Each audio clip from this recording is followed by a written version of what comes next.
ভক্তি থাকিলে হয় ভক্তের মুক্তি। আচ্ছা কে জানে কার ভাগ্যে হয়।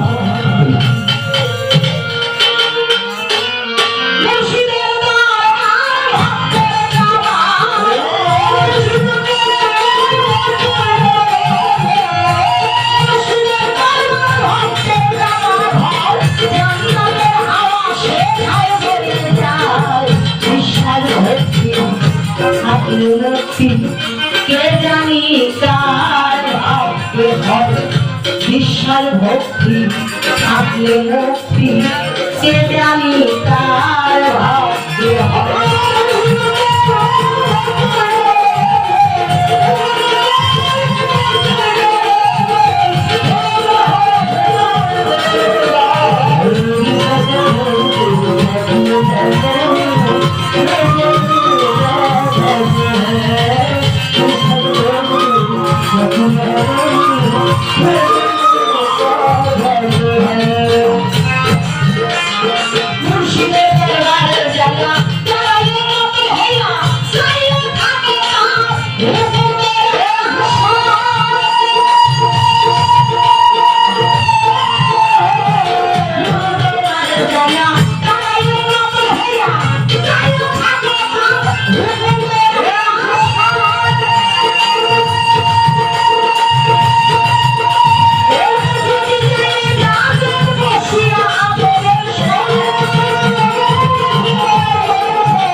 কে জানে কার ভাগ্যে হয় বিশাল ভক্তি থাকলে মুক্তি। কে জানে কার ভাগ্যে হয়।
কি জানি কার ভাগ্যে হয় বিশাল ভক্তি থাকলে মুক্তি। কি জানি কার ভাগ্যে হয়।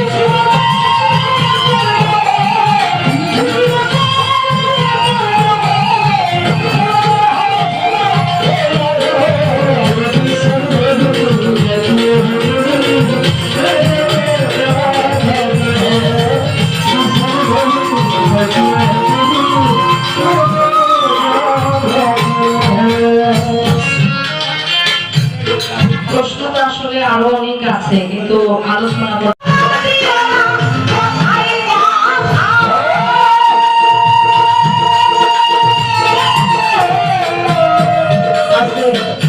বিশ্রামে কিন্তু কখনো সালাম দেওয়া যাবে না। খবরদার নিষেধ। যারা বোকা তারা বিশ্রামকে ফোন করে সালাম দেয়, বিশ্রামের সামনে যায় সালাম দেয়, খালি সালামের বলি পাবে। এরা নিষেধ। কোন সময় কোন হালেতে থাকে আমার দয়ালে সালাম দিবে না তারে কথায় কথায়। কেন? আসসালামু আলাইকুম ইয়া রাহমাতুল্লাহি ওয়া বারাকাতুহু। তোমার উপরে আল্লাহর রহমত বর্ষিত হোক। নাকি আবার যে উত্তর দেবে ওয়া আলাইকুম আসসালাম ইয়া রাহমাতুল্লাহি ওয়া বারাকাতুহু, তোমার উপরে আল্লাহর রহমত বর্ষিত হোক। আমি আমার দয়ালের কাছ থেকে রহমত চাইতে পারি, যে আমার দয়ালের উপরে রহমত দেওয়ার ক্ষমতা আমি কেন আমার 14 পুরুষ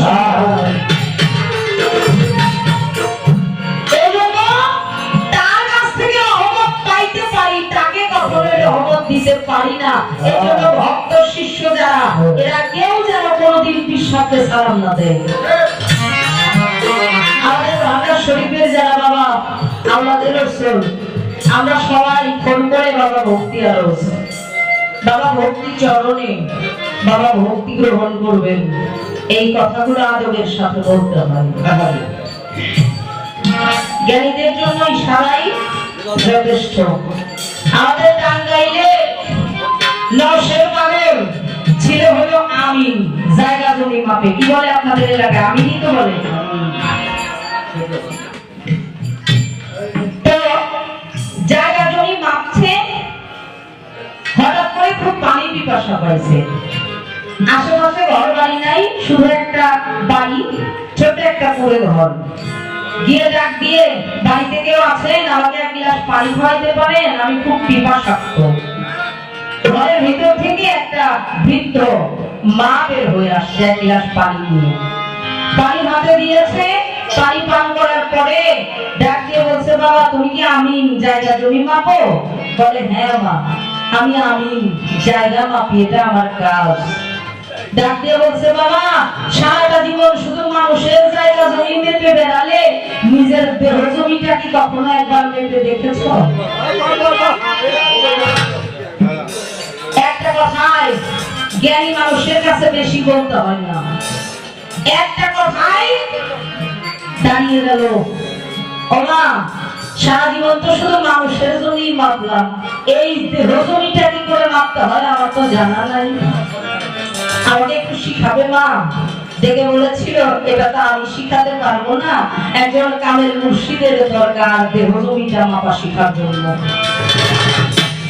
ভাই বাবা, তুমি নিজেকে পথে ধুলি করার সমান ভেবে পথে পড়ে থাকো। এই পথ দিয়ে যখন আল্লাহর বলি আসবে, সাধু হয়ে আসবে, চরণ দুইটা জড়িয়ে ধরে ডেকে ডেকে বলো, আমার দেহ জমিটা মাপা শিক্ষা দেন। রাস্তায় পড়ে আছে যে যায় তারই ডাক দিয়ে কয়, আমার দেহ জমিটা মাপা একটু শিখাই দিবেন? সবাই নওশেরকে পাগল পাগল বলে চলে যায়, ধিক্কার দেয়। মহিম পাগল হেঁটে যাচ্ছে ওই রাস্তা দিয়ে। দেখেন সাধারণ মানুষের হাঁটা চলা আর একটা ওলি পীর সাহেবের হাঁটা চলা, এটা রাত দিন পার্থক্য।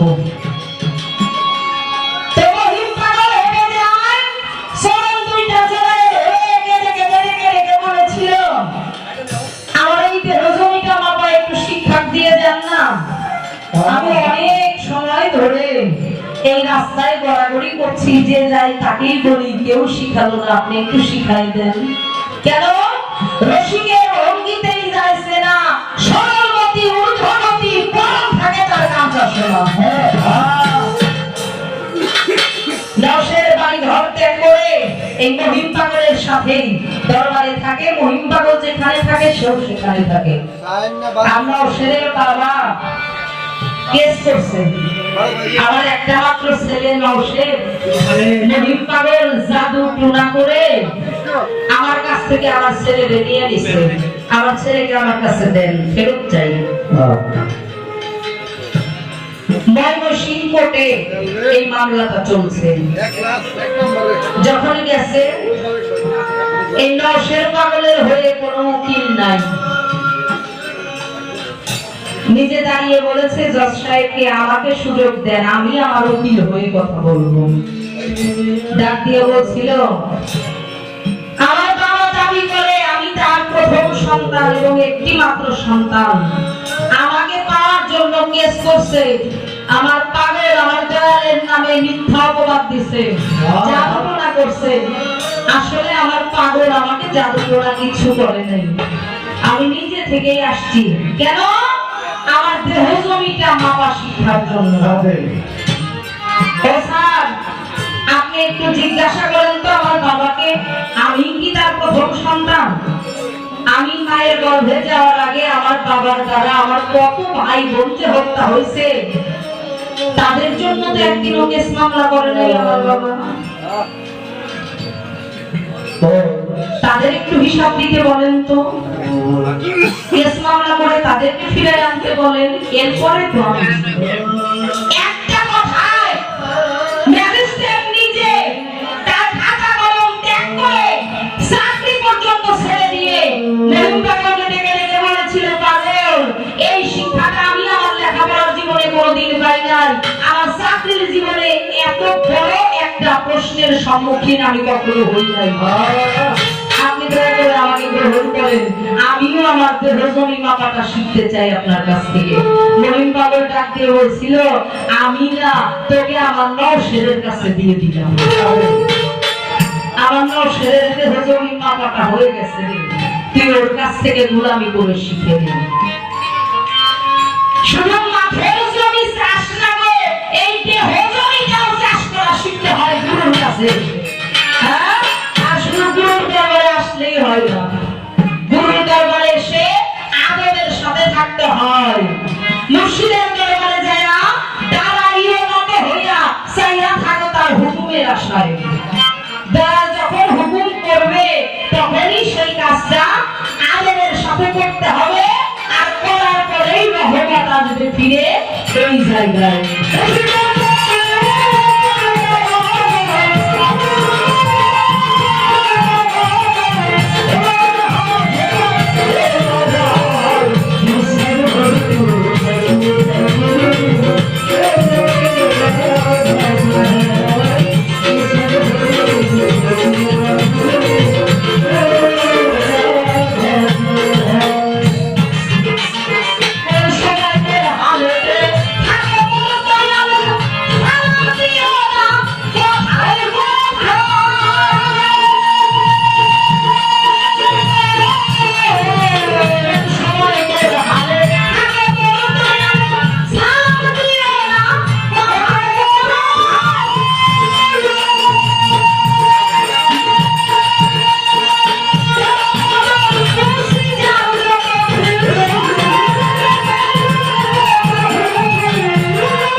বিশ্বাস ভক্তি থাকলে হয় মুক্তি, কি জানি কার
ভালো